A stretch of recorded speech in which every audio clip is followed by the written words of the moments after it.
Welcome back, Canonites, for more lore from the Halo Infinite technical preview. Last time we covered the lore from various armors, AI, coatings, and more. Basically everything you can access in the menus. Today, we're covering lore and Easter eggs from the maps. We'll start with the original 3 multiplayer maps that were revealed in the first flight, then Behemoth, and finally Fragmentation, the BTB map. Let's dive in. First up is Bazaar, an arena map set in the west market of Mombasa during a period or near a period of reconstruction. From the lore that we have been given, the city is being rebuilt as part of Project Rebirth, an effort by human governance to rebuild areas on Earth devastated by the Covenant. Looking beyond the bounds of the map, one can even see the new Mombasa space tether, either being rebuilt or replaced. Even just on nearby roofs, one can see several cranes in place for reconstruction, impromptu and jerry-rigged communications setup and monitoring can be found across and throughout the map, and we have several solar panels, wind turbines, and what seem to be generators in the area, implying that either this place doesn't have a connection to the main power grid, or that the grid is unreliable for sustained usage, or that the power grid is non-functional in some manner. There's even something of a command center filled with computers and hardware, monitoring the conditions of equipment strewn throughout the marketplace. Incidentally, all the binary you're seeing on screens doesn't seem to say anything. I've tried a few methods of combining the numbers, seeing if I could get anything coherent, but there's no hidden message, at least not right now. We can also see on these screens that everything is running on a program or an OS called UNSC Workbench v10.2. There's also Guru Mediation v1.0 towards the bottom, nothing really else stands out. By the time the map is set, however, it seems that there has been recent violence, a column of black smoke visible in the background, the area seemingly abandoned, wild chickens roaming the streets and fruit surrounded by flies rotting away. Who can say why it's in such a state? Maybe the result of conflict between the created and human resistance on Earth, maybe some more localized violence, who knows? Looking at the map itself, we find several kiosks and shops around the place. Starting in the center, we find a store simply called The Corner, established in 2544, the same year the package from Halo Legends takes place. A sign along the west side reads, Moto Kuku, Swahili for hot chicken, another side advertising Mercy's Family Medicine. The Corner also features a cafe and what I think is a door for food delivery. It reads Biashara Foods, I'm sorry if I butchered that, Biashara being the Swahili word for business. Along the sides, we can see several advertisements for drinks, H2Ro vitamin water, which kind of sounds like a Scooby-Doo reference, Kenya Cola, Spurt, and something called Pure. A couple other signs are seen nearby, one advertising general travel, the other advertising the NMTA. The new Mombasa Transit Authority technically first appears on the Halo 2 map terminal with a map for the Mombasa Transit Authority. However, the NMTA, as we know it, basically first appeared in Halo 3 ODST, where kiosks and multipasses can be found throughout the game. Here again, we see the multipass advertised. As for the building, it looks like it was designed to easily set up and collapse, or was at least prefabricated in some manner. Surrounding the central structure are other businesses. To the south, we find a place called Maduno, a fish shop called The Fish Guy, and Den's Authentic Food, a place you'll find plenty of posters for around the map. To the north, we have a rundown Ren Desserts, Podge's Garage, and Saw Salvage. Along the east side, we have another Maduno stand, and what seems to be a generator set up in front of some worn-out signs, perhaps old shops. One reads Nairobi Snack and Drinks, the other Tanaga. Now, Ren's Desserts seems to be a reference to Patrick Ren, senior multiplayer designer, so it's possible that other places feature dev names, though I haven't been able to confirm any others. Saw Salvage might be named after a former employee, however, Zara, who used to go by Saw on Twitter. Finally, to the west, we can see a parked UNSC vehicle carrying non-potable water. I'm not sure what the structure the truck is in is meant to be, but I'm thinking there might be generators capable of electrolysis in the area. If so, this water could basically be used to power generators and the area, much like how water can be used to power a Warthog thanks to its engine. Right next to the vehicle, we can also see some graffiti directing people towards the Bazaar. To either side of the map are bases for each Spartan team. In the area to the north, we see a sign reading The Roost Star, which I feel is a Rooster Teeth reference, along with more signs for food including talkwana, I'm sorry I know I butchered that, an African dish made from cow heels. From this side, you can also generally hear what sound like church bells ringing. I would guess they're probably being used to alert people to danger. Interestingly, a communications tower on this side actually features markings reading UNSC-DF//ODA-142 Cairo. Special thanks to Luna Ramathist on Twitter for discovering that, and CIA391 for directing me to it. I'm thinking ODA stands for Orbital Defense Antenna, which might mean this antenna is linked directly to Cairo Station. In the area to the south, we see a couple more businesses, but mainly storage for supplies. In the air above, a helicopter can be heard, though nothing is visible in the sky, sadly. In this area, we find a bar on the second level, which may be the single most Easter egg loaded area. On various tables, and even across the map, you can find a newspaper with a screenshot from Halo 4's prologue. I'd like to imagine this paper is talking about the Master Chief's reported death just a couple of days before Cortana took over the galaxy. There's a plant apparently named Sliva, and she likes tids, whatever those are. I had no idea what this was supposed to be a reference to. Nearby, there are a number of sticky notes, one warning that the bar is running out of sticky notes, a second praising the restaurant's maharagwe, which I'm pretty sure I butchered again, that's another African dish, and a third that reads the code is ADDQD. That last one seems to be a reference to a classic Doom cheat code, IDDQD, aka God Mode. Behind the bar and throughout the map are glasses and cans for various drinks, including Dr. Orange, Tingana, and a nameless drink that only features an elephant on the label. Along the north wall is a bookshelf which contains copies of various Halo books, including Halo Warfleet, Halo Battleborn Meridian Divide, and Halo Renegades. Also along the walls and across the map in general are pieces of concept art meant to act as pictures of nearby locations in better condition. We can even see a neon sign for what would be Nairobi Snacks and Drinks, which currently doesn't even have much of a sign. A particular collage of pictures also has a sticky note reading Health Check. You can find these same assets across the map. And speaking of across the map, the next Easter eggs and references for Bazaar are the various posters and signs on the map. We of course have the travel posters and drinks that were already mentioned, there are some basic warning signs here and there, and we find a few columns with a painted message reading no signs. From there though, things steadily get more interesting. We have an ad for a tech repair shop called Sunshines, then a poster for Inten, a Universe Network member. I'm guessing the Universe Network is a network of universities across human space. There's a poster for Baga, which serves liver, pork, and mohodu, another African dish that I'm sure I butchered. Dens again, a sign advertising snacks and more, and kuhifadhi, which is Swahili for storage, and again, I'm pretty sure I butchered that. And another sign reading, Welcome to Mombasa. The giant tusks we see in this poster are real, known as, and I know I'm going to butcher this too, Pembe za Undwavu. Originally a temporary structure for the 1952 visit of Princess Elizabeth to Mombasa, they were recast in aluminium and have remained an icon of Mombasa ever since, and seemingly well into the future. Around the map we also find several propaganda posters, and these are the interesting ones. We have one advertising for the Air Force specifically, featuring longsword interceptors and reading From Earth to the Stars. It's always good to see the Air Force getting some recognition. We also see a Spartan recruitment poster featuring Gen 2 recruit armor and a railgun. Interestingly, the UNSC logo on this poster is the one we usually associate with the Human Covenant War, or at least the Bungie games, rather than the newer redesigned one we're seeing accompanying many Halo Infinite assets. A third poster clearly uses an H2A render of Johnson and reads, Serving Your Community.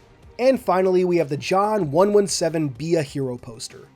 We see the Master Chief in his Mark 6 Gen 2 armor from Halo 5, and to my personal delight, the Blue Team logo behind him. The poster is very worn, so it's likely been here for more than a year, if not longer, depending on the precise setting of the map. Interestingly, this poster originally had additional text that read, Petty Officer of the Navy, which you can still see on what are meant to be even older posters pasted over. The significance of this dates all the way back to Halo 3's epilogue and the memorial at Voi, where next to the scratched-in 117, we find an insignia for a Master Chief Petty Officer of the Navy. Now, there's a difference between a Master Chief Petty Officer, John 117's rank, and a Master Chief Petty Officer of the Navy, which is a more administrative role. For a long time, there was debate over what exactly the Chief's rank was. Grim Brother 1 has since confirmed, though, that John's rank is simply Master Chief Petty Officer, and the presence of the Petty Officer of the Navy subtitle was largely wiped from the map by the time of the second flight, save a few oversights. In another part of the map, we can find a box with a shipping label on it, though all the text is all security related with words reading authorized personnel only, pressure, mind the step, among others. I found it pretty humorous, so I just wanted to share that. Our next Easter eggs for this map are the packs of material from Synoviet. Synoviet Heavy Machinery, more commonly known for their military work, were seemingly active in providing material for the rebuilding of New Mombasa. They also apparently maintain the sewer or water drainage system. I don't know, their logo is on manholes on the map. The company first appeared in the Halo graphic novel and soon found itself a regular staple of human industry within the franchise. Finally, let's talk about graffiti. There is a ton of graffiti on this map, though little of it seems to make any sense or make any direct references. I'm kinda sad we didn't see any perhaps worn out graffiti mentioning the insurrection, much like Sergeant Johnson saw during his brief time on Earth in Halo Contact Harvest. But of course, the real show stealer is the giant portrait of the Master Chief in all his Halo 2 glory. There's not much else to say, but I'd be damned if I didn't mention this. When I first saw the map Bazaar, I was more reminded of an Overwatch or Call of Duty map, but the map plays just fine in Halo. And once I got to actually look around the map myself, I couldn't help but see the connections to the classic look of old Mombasa from Halo 2, among other familiarities. Our next map overview is Livefire. Set at the Avery J. Johnson Academy of Military Science, or JAMS as I like to call it, the training ground is hidden on a distant frontier world, kept safe from created and banished forces. The Academy seems to serve a role similar to the Spartan 4 training station that June A266 once oversaw and Buck and other members of Alpha 9 would train at after undergoing Spartan augmentation. The aforementioned station was taken over by its local smart AI, Leonidas, when Cortana took control of the galaxy. Though Alpha 9 was able to disconnect Leonidas and free the station, last we saw of it, Buck was warning June that Leonidas might have warned Cortana, and June replied that he was making preparations. I mention all this as I can't help but wonder if JAMS has taken over as the central location of Spartan 4 training after those events. Maybe we'll find out in Infinite. As for the facility itself, we actually get a fairly good look at its surroundings. Encircled by massive mountains, the JAMS facility seems to be built around its Livefire arena, with an air pad, main entrance, and other major buildings just outside that training area. We actually seem to get a better look at that area just outside Livefire in some of the brief Academy intro footage that we've gotten. There's also a man-made stream and dam nearby and other buildings off in the distance. A portion of the facility seems to either be underground or feature underground paths. On the map we find a door leading to Building 9, and we can see Building 9 not too far off, though with no obvious connection to the training field. Atop many of the structures surrounding the field, we can see observation decks, allowing trainers and officers to observe Spartan trainees in action. There are also security cameras around the training space, capturing anything and everything that happens. The main map features a series of open spaces and corridors both inside and outside. Starting from within the main building on the map, we can see doors leading to the shooting range and administration, and another door for storage. Emerging into the Livefire area, we first see a list of recent graduates. There doesn't seem to be any obvious Easter eggs here, though I wouldn't be surprised if these service numbers were members of the development team. Moving through the field, we find a generally open area with several paths leading to other places. On the far end, we see a series of dummies in brute armor. The armor actually can be shot off to a degree if I'm remembering correctly. Nearby, we see a sniper's tower with an icon of June accompanied by the words, "World-Class Sniper Unit." While Linda remains the best Spartan sniper bar none, June was an accomplished sniper in his own right. A hallway leads back to the main building, and off to the right we see a large logo for the facility next to a smaller training area. Interestingly, the logo features the visage of the Mark 5B armor, rather than something like the Chief's Mark 5 or Mark 6, or even the Mark 7 that makes up the default offering for this new generation of Spartan 4s. Alternatively, one could argue that the imagery might be based on the Gen 1 version of the Mjolnir Mark 7 armor, like that worn by Naomi 010, noted for its resemblance to Mark 5B. Livefire is a really interesting map. Under 343, Halo's multiplayer has been brought into the canon. Maps and locations were still real locations within the universe of Halo, but they were now being simulated as training spaces. Livefire could be one of the few places we've seen from 343 that served as a real Spartan training space, not just a simulated one.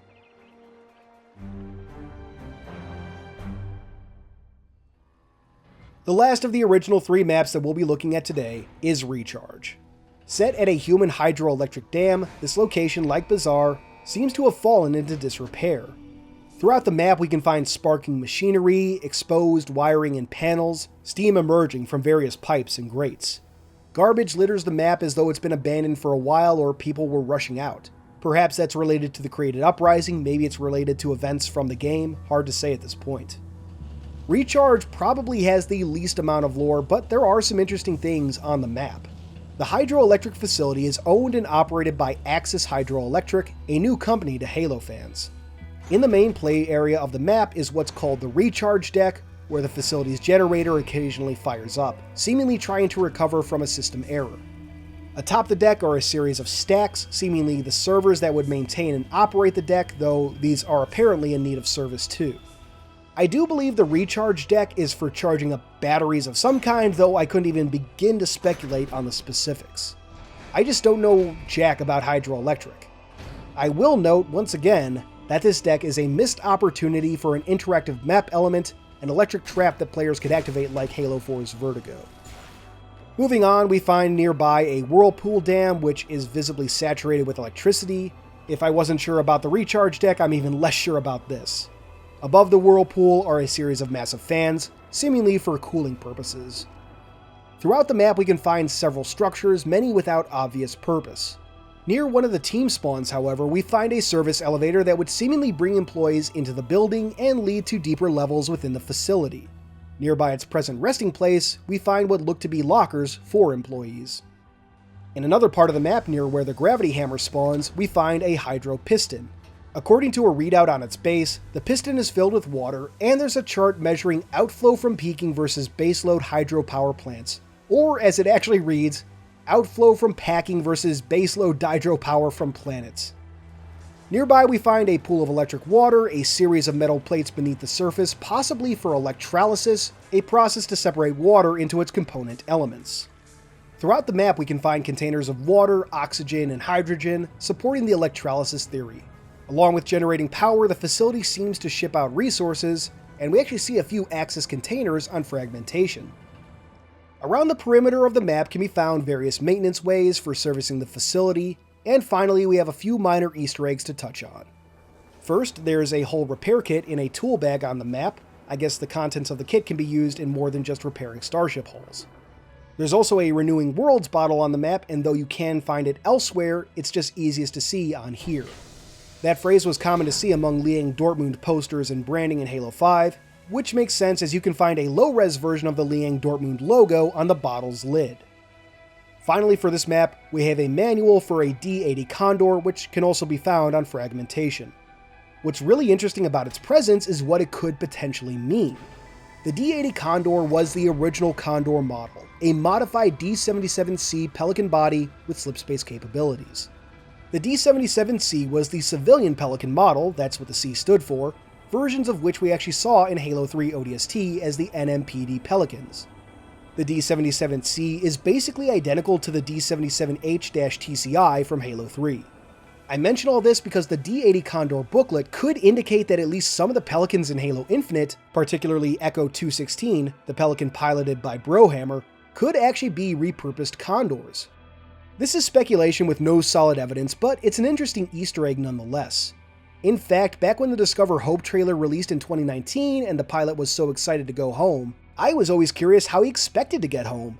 There don't seem to be friendly forces in the area, and all he had was a Pelican, which are known to lack slipspace drives.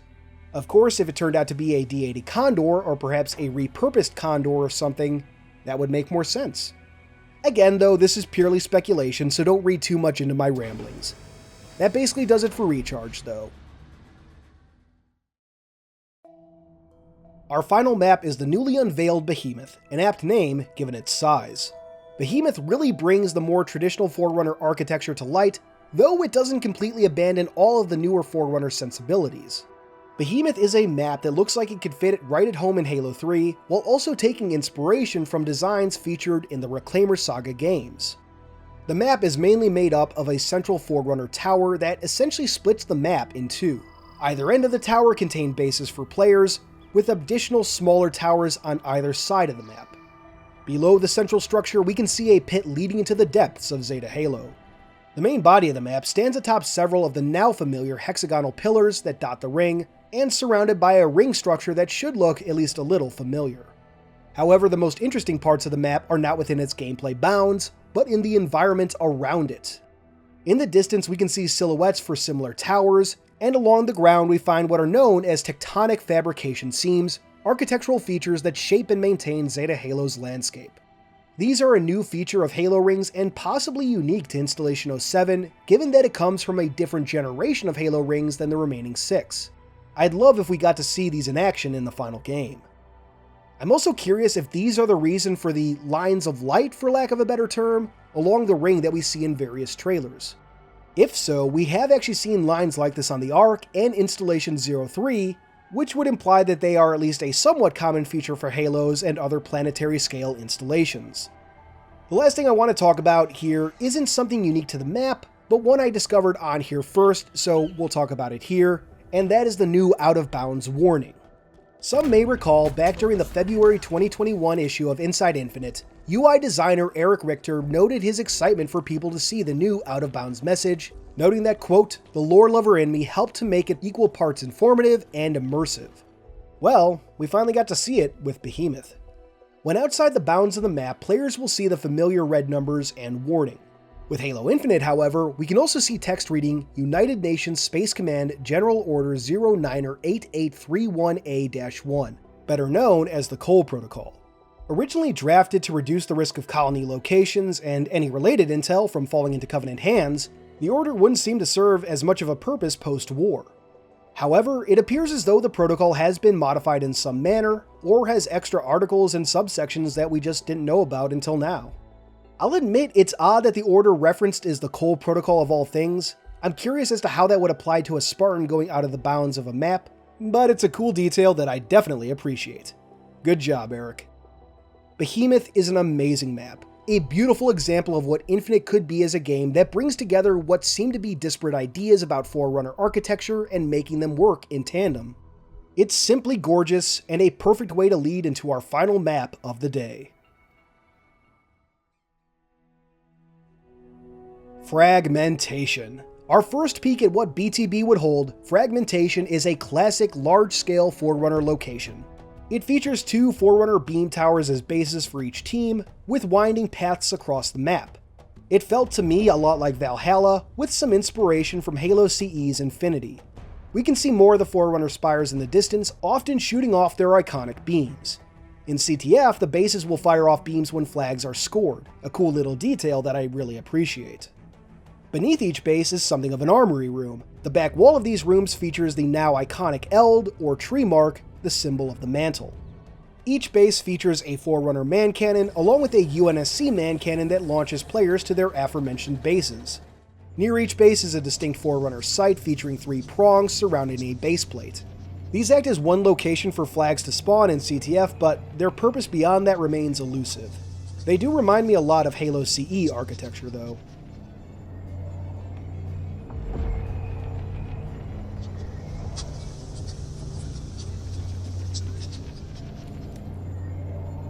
Around the area of the map, we can find several points of interest. The weapon vaults are of course gorgeous, one of them even having a sunroof to let in more dynamic lighting. Along the ground, we can see what I can really only call space gophers.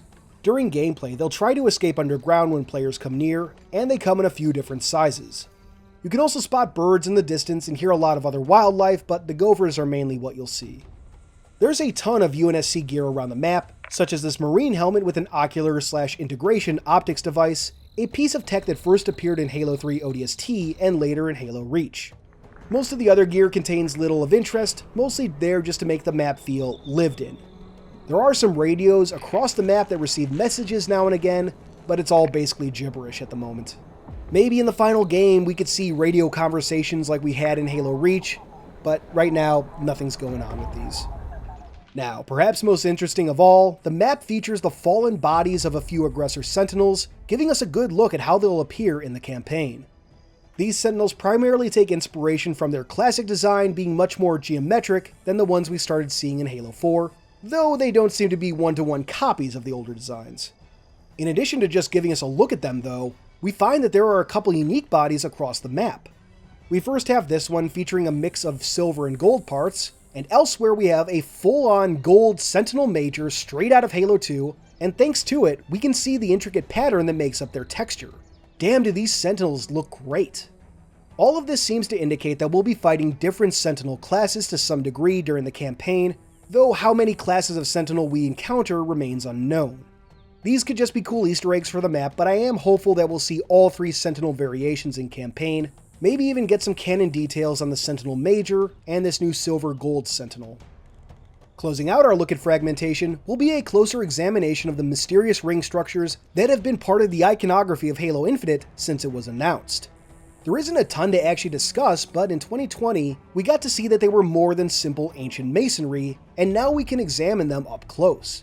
We can see much more clearly the ancient metal that lines the interior of these rings and seems to hold them together. We can also get an up-close look at a broken ring to see how the parts fit together. It's great to see, but we'll have to still wait for campaign to get any definitive details on these and what they do. I wouldn't be surprised if they were connected to Halo Infinite's fast travel, but I equally wouldn't be surprised if they're mainly decorations. Again, we'll have to wait and see. But with that, we can close out this final video on Halo Infinite's second flight, at least for now. Outcomes reports and more Inside Infinite presumably await in the near future.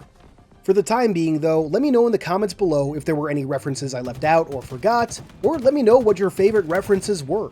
Or just share some fun memories from the flight, whatever you choose, leave it in the comments below.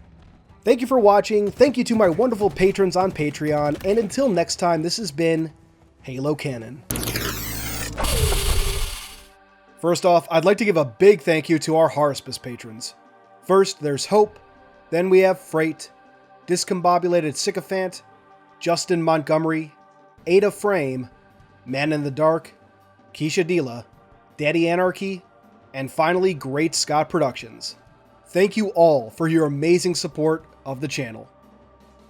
Next, I'd like to thank our theoretical patrons. If you'd like to see your name here or get a direct shout out, check out patreon.com/HaloCanon. You can simply support the channel or get additional benefits, such as behind-the-scenes materials, including raw audio for upcoming videos, or even shoutouts like this. All patrons now get early access to certain videos as well, and more benefits are to come. However, your continued viewership is more than enough for me. If you enjoyed this video, please consider giving it a thumbs up, and maybe even subscribing to the channel if you haven't already. If you really enjoy this, turn on that notification bell so you can be among the first to see new videos when they release. But for all my fellow Canonites, keep on being awesome.